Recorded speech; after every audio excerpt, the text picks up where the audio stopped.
কলতান দাশগুপ্ত, বামেদের তরফ থেকে স্বাগত। কলতানের কাছে একটু যাই। কলতান, আপনাদের পার্টি রেজিমেন্টেড একটা দল, সেখানে এজি, সিএম, পিএম এইভাবে পার্টি মেম্বারশিপ পেতে হয়, গণসংগঠনে থাকতে হবে পার্টি মেম্বার হতে গেলে, সেক্ষেত্রে সেটা আপনাদের লেখাও আছে, লিপিবদ্ধ আছে। কিন্তু আমার কথা হচ্ছে, এইভাবেই কি পার্টি চলবে, নাকি কোনো একজন চিকিৎসক, কোনো একজন অভিনেত্রী, কোনো একজন অভিনেতা যারা হয়তো বাম মনস্ক, তারা পার্টির কেউ নন? তারা পার্টির কেউ নন এটা তো কোথাও বলা হয়নি। পার্টি সদস্য সমর্থকদের মিলেই পার্টি। পার্টির সমর্থক যারা আছেন তারাও পার্টির সমান গুরুত্বপূর্ণ অংশ, যেরকম সদস্য হওয়ার ক্ষেত্রে বা কোনো সংগঠনের পদে বসার ক্ষেত্রে তার নির্দিষ্ট বয়সের ক্রাইটেরিয়া ইত্যাদি রয়েছে।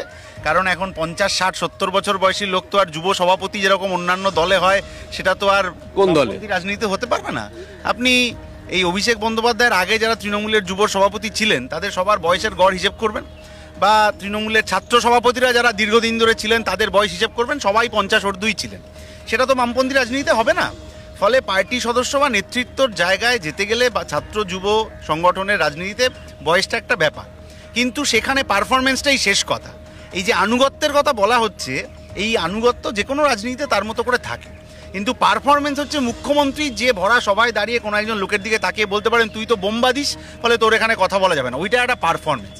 যে সিভিক ভলেন্টিয়ার আনিস খানের বাড়িতে ঢুকে তাকে দোতলা থেকে ফেলে মেরে দিল এবং তারপর ঘটনা ধামাচাপা পড়ে গেল, ওটাও পারফরমেন্স।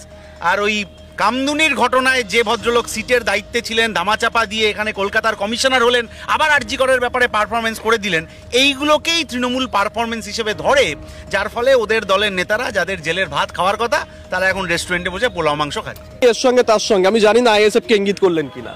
না, আমিও জানি না, ইঙ্গিত করেছি না। জার্সি পাল্টানো বললে আপনি তৃণমূল বিজেপি বোঝেন। 19-এর পর থেকে যে ফ্লো চালু হয়েছিল, সেই ফ্লো আবার 26-এর আগে না শুরু হয়ে যায় তৃণমূল বিজেপির লড়াইয়ের জন্য। যারা 2-3 বার দল বদলেছেন তাদেরকে কথা বলতে দিন। দল বদল প্রসঙ্গে তাদের অবশ্যই কথা বেঁচে থাকবে। যাদের নীতি আদর্শের জন্য দল বদলানো নেই তাদের তো কোনো কথা থাকবেই না। অর্জুন সিং কোন দলে আছেন, কথা শুরু আর কথা শেষের সময়।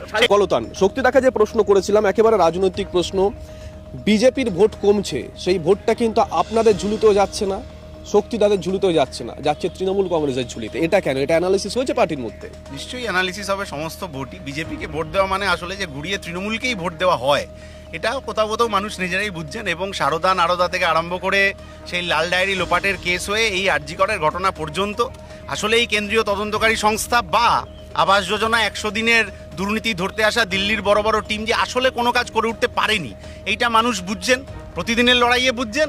এবং এটা আস্তে আস্তে বোঝা যাচ্ছে যে বিজেপিকে ভোট দিচ্ছে না, বিজেপিকে ভোট আপনাদের দিকে তো আসছে না। 100 বার আসছে, তালড্যাংরায় এসছে, হারোয়ায় এসছে, মেদিনীপুরেও এসছে গত লোকসভা